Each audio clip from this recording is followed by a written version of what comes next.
Well, the title of this talk is Freedom Next Time, which of course is the title of the book.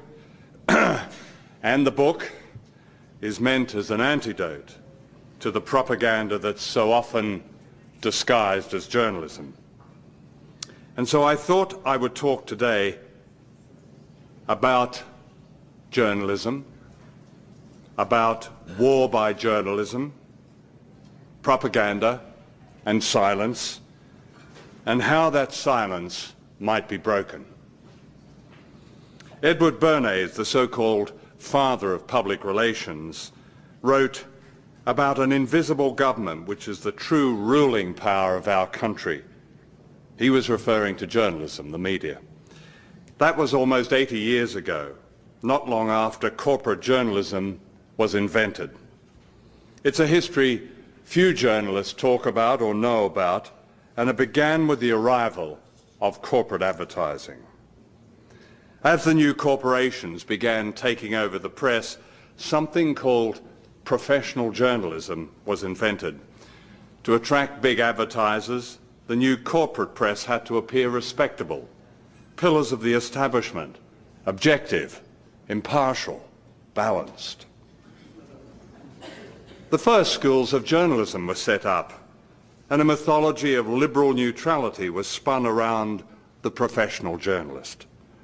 The right to freedom of expression was associated with the new media and with the great corporations, and the whole thing was, as Robert McChesney put it so well, entirely bogus. For what the public didn't know was that in order to be professional, journalists had to ensure that news and opinion were dominated by official sources, and that hasn't changed. Go through the New York Times on any day and check the sources of the main political stories, domestic and foreign. You'll find they're dominated by governments and other establishment interests. That's the essence of professional journalism. I'm not suggesting that independent journalism was or is excluded, but it's more likely to be an honourable exception. Think of the role Judith Miller played in the New York Times in the run-up to the invasion of Iraq. Yes, her work became a scandal, but only after it had played a powerful role in promoting an invasion based on lies. But Miller's parroting of official sources and vested interests was not all that different from the work of many famous Times reporters, such as the celebrated W.H. Lawrence, who helped cover up the true effects of the atomic bomb dropped on Hiroshima in August 1945. "No radioactivity in Hiroshima ruin" was the headline on his report, and it was false. Consider how the power of this invisible government has grown. In 1983, the principal global media was owned by 50 corporations, most of them American. In 2002, this had fallen to just 9 corporations. Today, it's probably about 5. Rupert Murdoch has predicted that there will be just 3 global media giants, and his company will be one of them. This concentration of power is not exclusive, of course, to the United States. The BBC has announced it's expanding its broadcasts to the United States because it believes Americans want principled, objective, neutral journalism, for which the BBC is famous. They've launched BBC America. You may have seen the advertising. The BBC began in 1922, just before the corporate press began in America. Its founder was Lord John Reith, who believed that impartiality and objectivity were the essence of professionalism. In the same year, the British establishment was under siege. The unions had called a general strike, and the Tories were terrified that a revolution was on the way. The new BBC came to their rescue. In high secrecy, Lord Reith wrote anti-union speeches for the Tory Prime Minister Stanley Baldwin and broadcast them to the nation. while refusing to allow the Labour leaders to put their side until the strike was over. So a pattern was set. Impartiality was a principle to be suspended whenever the establishment was under threat. And that principle has been upheld ever since. Take the invasion of Iraq. There are two studies of the BBC's reporting. One shows that the BBC gave just 2% of its coverage of Iraq to anti-war dissent. 2%. That's less than the anti-war coverage of ABC, NBC and CBS. A second study by the University of Wales shows that in the build-up to the invasion, 90% of the BBC's references to weapons of mass destruction suggested that Saddam Hussein actually possessed them, and that by clear implication, Bush and Blair were right. We now know that the BBC and other British media were used by the Secret Intelligence Service, MI6, in what they called Operation Mass Appeal. MI6 agents planted stories about Saddam's weapons of mass destruction, such as weapons hidden in his palaces and in secret underground bunkers. All these stories were fake. But that's not the point. The point is that the work of MI6 was unnecessary, because professional journalism on its own would have produced the same result. Listen to the BBC's man in Washington, Matt Fry, shortly after the invasion. There is no doubt, he told viewers in the UK and all over the world, that the desire to bring good, to bring American values to the rest of the world, and especially now in the Middle East, is now increasingly tied up with American military power. In 2005, the same reporter lauded the architect of the invasion, Paul Wolfowitz, as someone who believes passionately in the power of democracy and grassroots development. That was before the little incident at the World Bank. None of this is unusual.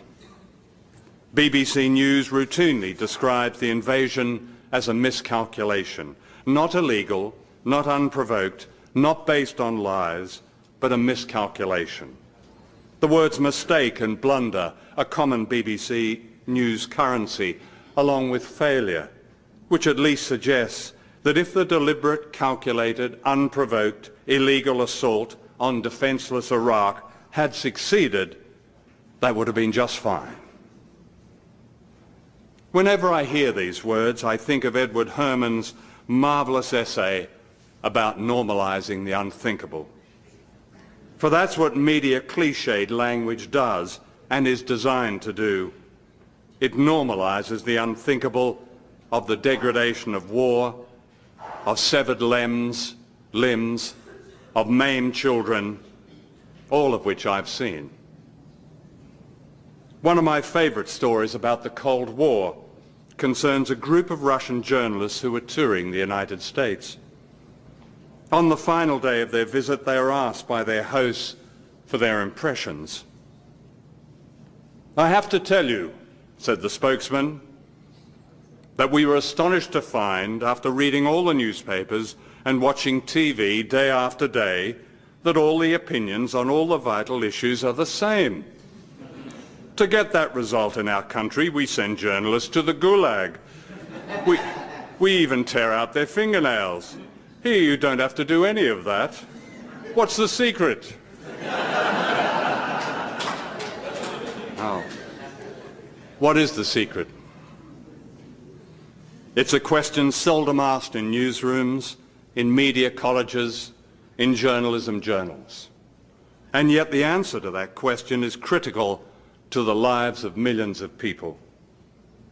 On August the 24th last year, the New York Times declared this in an editorial: "If we had known then what we know now, the invasion of Iraq would have been stopped by a popular outcry." Unquote. This amazing admission was saying, in effect, that journalists had betrayed the public by not doing their job and by accepting and amplifying and echoing the lives of Bush and his gang instead of challenging and exposing them. What the Times didn't say was that had that paper and the rest of the media exposed the lies, up to 1 million people might be alive today. That's the belief now of a number of senior establishment journalists. Few of them, they've spoken to me about it, few of them will say it in public. Ironically, I began to understand how censorship worked in so-called free societies when I reported from totalitarian societies. During the 1970s, I filmed secretly in Czechoslovakia, then a Stalinist dictatorship. I interviewed members of the dissident group Charter 77, including the novelist Zdeněk Urbánek, and this is what he told me. I quote him. "In dictatorships, we are more fortunate than you in the West in one respect. We believe nothing of what we read in the newspapers and nothing of what we watch on television because we know it's propaganda and lies."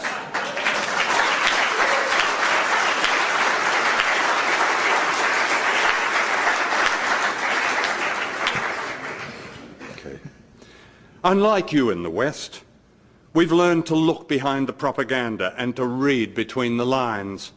Unlike you, we know that the real truth is always subversive. Vandana Shiva has called this subjugated knowledge. The great Irish muckraker Claude Cockburn got it right when he wrote, "Never believe anything until it's officially denied." One of the oldest cliches of war is that truth is the first casualty. No, it's not. Journalism is the first casualty. When the Vietnam War was over, the magazine Encounter published an article by Robert Elegant, a distinguished correspondent who had covered the war. "For the first time in modern history," he wrote, "the outcome of a war was determined not on the battlefield, but on the printed page, and above all, on the television screen." He held journalists responsible for losing the war by opposing it in their reporting. Robert Elegant's view became the received wisdom in Washington, and it still is. In Iraq, the Pentagon invented the embedded journalist because it believed that critical reporting had lost Vietnam. The very opposite was true. On my first day as a young reporter in Saigon, I called at the bureaus of the main newspapers and TV companies. I noticed that some of them had a pinboard on the wall on which were gruesome photographs, mostly of bodies of Vietnamese and of American soldiers holding up severed ears and testicles. In one office was a photograph of a man being tortured. Above the torturer's head was a stick-on comic balloon with the words, "That'll teach you to talk to the press." None of these pictures were ever published or even put on the wire. I asked why. I was told that the public would never accept them. Anyway, to publish them would not be objective or impartial. At first I accepted the apparent logic of this. I too had grown up on stories of the good war against Germany and Japan, that ethical bath that cleansed the Anglo-American world of all evil.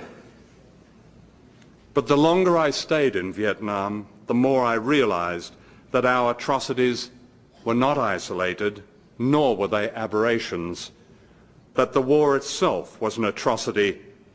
That was the big story, and it was seldom news. Yes, the tactics and effectiveness of the military were questioned by some very fine reporters. But the word invasion was never used. The anodyne word used was involved. America was involved in Vietnam. The fiction of a well-intentioned, blundering giant stuck in an Asian quagmire was repeated incessantly. It was left to whistleblowers back home to tell the subversive truth, those like Daniel Ellsberg and Seymour Hersh with his scoop of the My Lai massacre. There were 649 reporters in Vietnam on March the 16th, 1968, the day that the My Lai massacre happened. Not one of them reported it. In both Vietnam and Iraq, deliberate policies and strategies have bordered on genocide. In Vietnam, the forced dispossession of millions of people and the creation of free fire zones. In Iraq, an American enforced embargo that ran through the 1990s like a medieval siege and killed, according to the United Nations Children's Fund, at least 500,000 children under the age of 5. In both Vietnam and Iraq, banned weapons were used against civilians as deliberate experiments.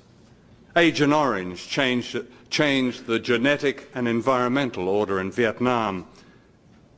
The military called this Operation Hades. When Congress found out, it was renamed the friendlier Operation Ranch Hand, and nothing changed. That's pretty much the way Congress has reacted to the war in Iraq. The Democrats have damned it, rebranded it, and extended it. The Hollywood movies that followed the Vietnam War were an extension of the journalism of normalizing the unthinkable. Yes, some of the movies were critical of the military's tactics, but all of them were careful to concentrate on the angst of the invaders. The first of these movies is now considered a classic. It's The Deer Hunter, whose message was that America had suffered, America was stricken, American boys had done their best against Oriental barbarians. The message was all the more pernicious because The Deer Hunter was brilliantly made and acted.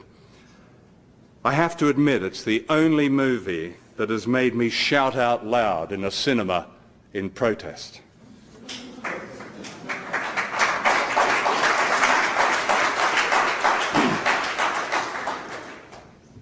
Oliver Stone's acclaimed movie Platoon was said to be anti-war, and it did show glimpses of the Vietnamese as human beings, but it also promoted, above all, the American invader as victim. I wasn't going to mention the Green Berets when I sat down to write this,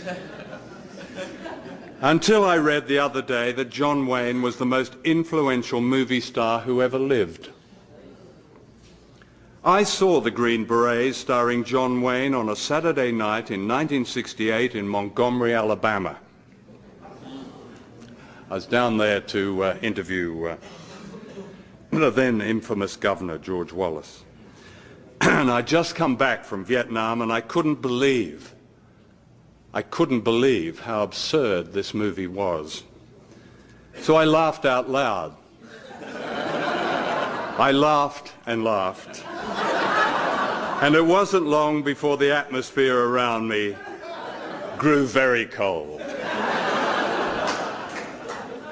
My companion, who'd been a freedom rider in the South, whispered, "Let's get the hell out of here and run, and run like hell." Well, we were chased all the way back to our hotel. But I doubt if any of my pursuers were aware that John Wayne, their hero, had lied so that he wouldn't have to fight in World War II. And yet the phony role model of Wayne sent thousands of young Americans to their deaths in Vietnam, with the notable exceptions of George W. Bush and Dick Cheney. Last year, in his acceptance of the Nobel Prize for Literature, the playwright Harold Pinter made an epic speech. He asked why, and I quote him, "The systematic brutality, the widespread atrocities, the ruthless suppression of independent thought in Stalinist Russia were well known in the West, while American state crimes were merely superficially recorded, let alone documented." Unquote. And yet across the world, the extinction and suffering of countless human beings could be attributed to rampant American power.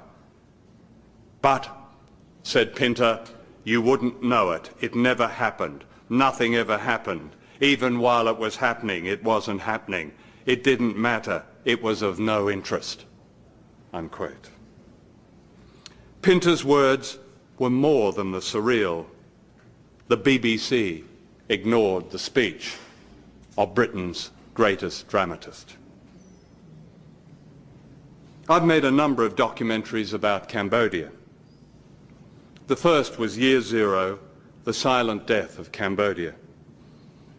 It describes the American bombing that provided a catalyst for the rise of Pol Pot. What Nixon and Kissinger had started, Pol Pot completed. CIA files alone leave no doubt of that. I offered Year Zero to PBS and took it to Washington. The PBS executives who saw it were shocked. They whispered among themselves. They asked me to wait outside. One of them finally emerged and said, "John, we admire your film, but we are disturbed that it says the United States prepared the way for Pol Pot." And I said, "Well, do you dispute the evidence?" I'd quoted a number of CIA documents and others. "Oh, no, he replied. "But we've decided to call in a journalistic adjudicator." Now, the term a journalistic adjudicator might have been invented by George Orwell. In fact, they managed to find the only journalist, no, only one of 3 journalists who'd been invited to Cambodia by Pol Pot. And of course he turned his thumbs down on the film, and I never heard from PBS again. Year Zero was broadcast in some 60 countries and became one of the most watched documentaries in the world. It was never shown in the United States. Of the 5 films I made on Cambodia, one of them was shown by WNET, the PBS station in New York. I believe it was shown at about 1 in the morning. On the basis of this single showing, when most people were asleep, it was awarded an Emmy. What marvellous irony. It was worthy of a prize, but not an audience. Harold Pinter's subversive truth, I believe, was that he made the connection between imperialism and fascism and described a battle for history that's almost never reported. This is the great silence of the media age. And this is the secret heart of propaganda today. A propaganda so vast in scope that I'm always astonished that so many Americans know and understand as much as they do. We are talking about a system, of course, not personalities, and yet a great many decent people believe the problem is George W. Bush and his gang. And yes, the Bush gang are extreme, but my experience is that they're no more than an extreme version of what has gone before.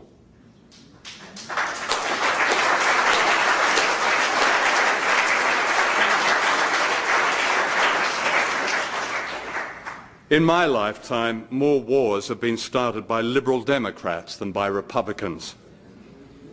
Ignoring this truth is a guarantee that the propaganda system and the war-making system will continue. We've had a branch of the Democratic Party running Britain for the last 10 years. Blair, apparently a Liberal, has taken Britain to war more times than any Prime Minister in the modern era. Yes, his current pal is George Bush, but his first love was Bill Clinton, the most violent president of the 20th century, the late 20th century. Blair's successor, Gordon Brown, is also a devotee of Clinton and Bush. The other day, Brown said, "The days of Britain having to apologise for the British Empire are over. We should celebrate." Like Blair, like Clinton, like Bush, Brown believes in the liberal truth that the battle for history has been won, that the millions who died in deliberately imposed famines in British Imperial India will be forgotten, like the millions who have died in the American Empire will be forgotten. And like Blair, his successor is confident that professional journalism is on his side. For most journalists, whether they realise it or not, are groomed to be tribunes of an ideology that regards itself as non-ideological, that presents itself as the natural centre, the very fulcrum of civilised modern life. This may well be the most powerful and most dangerous ideology we have ever known because it's open-ended. This is liberalism. I'm not denying the virtues of liberalism, far from it. We're all beneficiaries of them.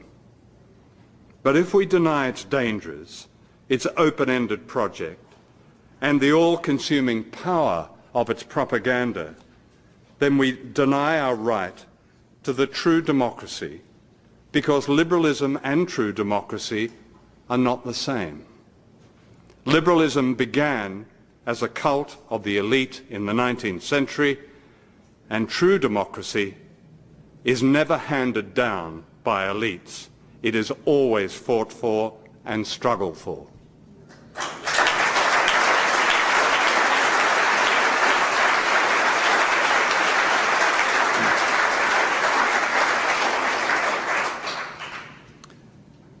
A senior member of the anti-war coalition, United for Peace and Justice, said recently, and I quote her, "The Democrats are using the politics of reality," unquote.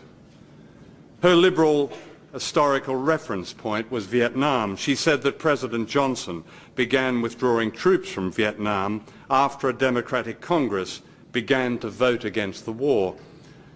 That's not what happened. The troops were withdrawn from Vietnam over 4 long years, and during that time the United States killed more people in Vietnam, Cambodia and Laos with bombs than were killed in all the preceding years. And that's what's happening in Iraq. The bombing has doubled since last year, and this is not being reported. And who began this bombing? Bill Clinton began it. During the 1990s, Clinton rained bombs on Iraq in what was euphemistically called the no-fly zones. At the same time, he imposed a medieval siege called economic sanctions, killing, as I've mentioned, perhaps 1 million people, including the documented figure of 500,000 children. Almost none of this carnage was reported in the so-called mainstream media. Last year, a study by the Johns Hopkins School of Public Health found that since the invasion of Iraq, 655,000 Iraqis had died as a direct result of the invasion. Official documents show that the Blair government knew this figure to be credible. In February, Les Roberts, the author of the report, said the figure was equal to the figure of deaths in the Fordham University study of the Rwandan genocide. The media response to Roberts' shocking revelation was silence. What may well be the greatest episode of organised killing for a generation, in Harold Pinter's words, did not happen. It didn't matter. Many people who regard themselves on the left supported Bush's attack on Afghanistan. That the CIA had supported Osama bin Laden was ignored, that the Clinton administration had secretly backed the Taliban, even giving them high-level briefings at the CIA, is virtually unknown in the United States. The Taliban were secret partners with the oil giant Unocal in building an oil pipeline across Afghanistan. And when a Clinton official was reminded that the Taliban persecuted women, he said, "We can live with that." There is compelling evidence that Bush decided to attack Afghanistan not as a result of 9/11, but 2 months earlier in July 2001. This is virtually unknown in the United States, publicly, like the scale of civilian casualties in Afghanistan. To my knowledge, only one mainstream reporter, Jonathan Steele of The Guardian in London, has investigated civilian casualties in Afghanistan. His estimate is 20,000 dead civilians, and that was 3 years ago.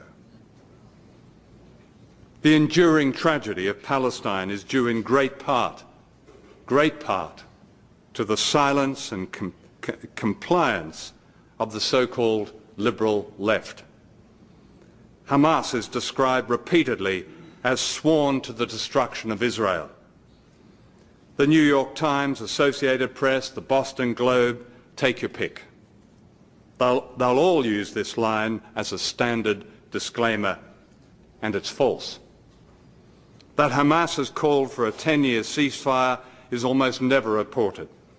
Even more important, that Hamas has undergone an historic ideological shift in the last few years, which amounts to a recognition of what it calls the reality of Israel, is virtually unknown.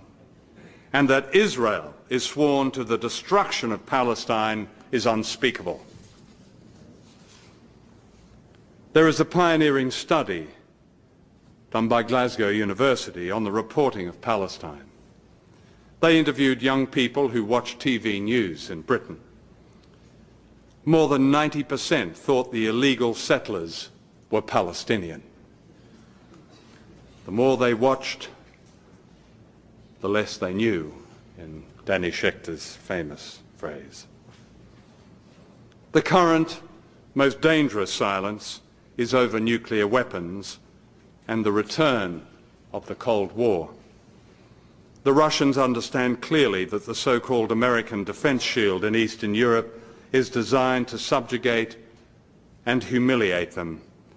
Yet the front pages here talk about Putin starting a new Cold War, and there is silence about the development of an entirely new American nuclear system called Reliable Weapons Replacement, RRW, which is designed to blur the distinction between conventional war and nuclear war, a long-held ambition. In the meantime, Iran is being softened up, with the liberal media playing almost the same role it played before the Iraq invasion.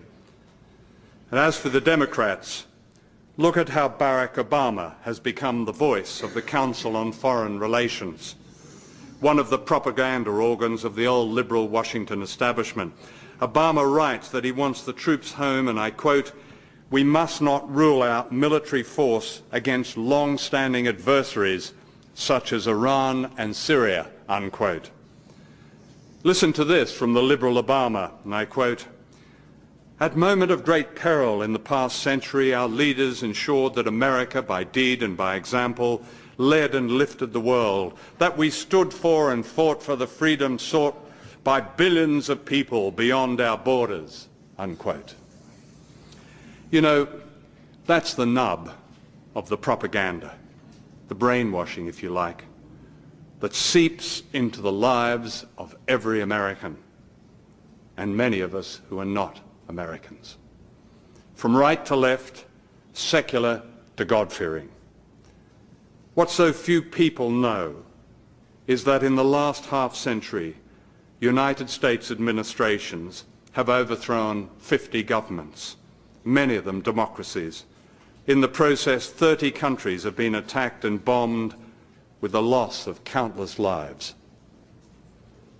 Bush bashing is all very well and is justified. But the moment we begin to accept the siren call of the Democrats' drivel about standing up and fighting for freedom sought by billions, the battle for history is lost and we ourselves are silenced. So what should we do? That question, often asked in meetings I've addressed, even meetings as informed as those in this conference, is itself interesting. It's my experience that people in the so-called third world rarely ask the question because they know what to do. And some have paid with their freedom and their lives, but they knew what to do. It's a question that many on the democratic left, small d, have yet to answer. Real information, subversive information, remains the most potent power of all, and I believe we must not fall into the trap of believing that the media speaks for the public. That wasn't true in Stalinist Czechoslovakia, and it isn't true in Bush's United States.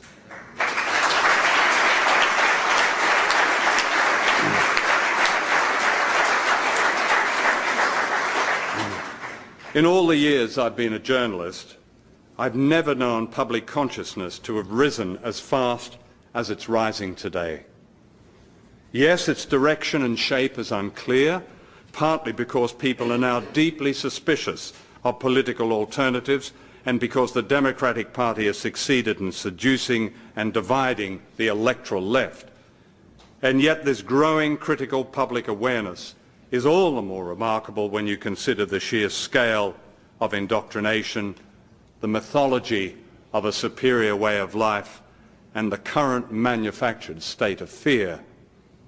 Why did the New York Times come clean in that editorial last year?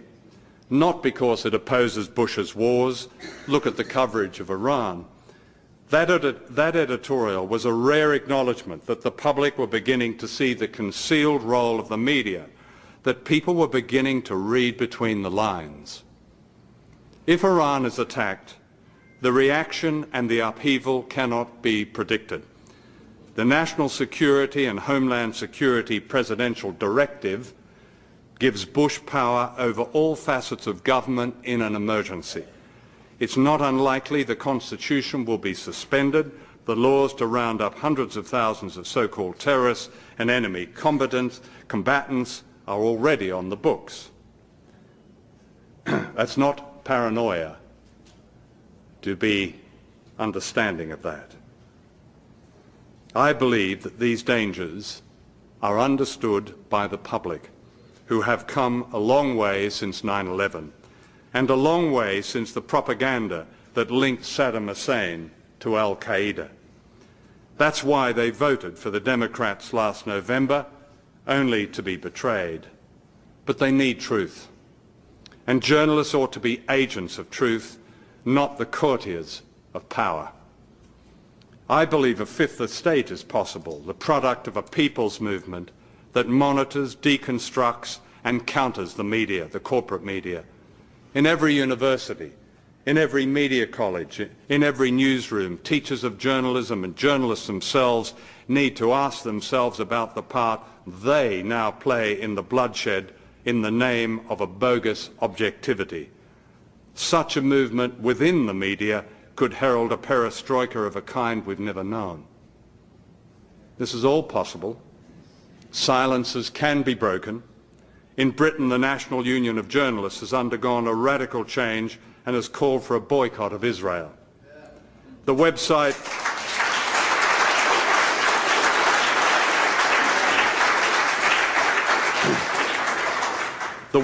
medialens.org has single-handedly called the BBC to account. In the United States, wonderfully free, rebellious spirits populate the web. I can't mention them all here, but from Tom Feely's International Clearinghouse to Mike Albert's ZNet to Counterpunch Online and the splendid work of FAIR. The best reporting of Iraq appears on the web. Dar Jamal's courageous journalism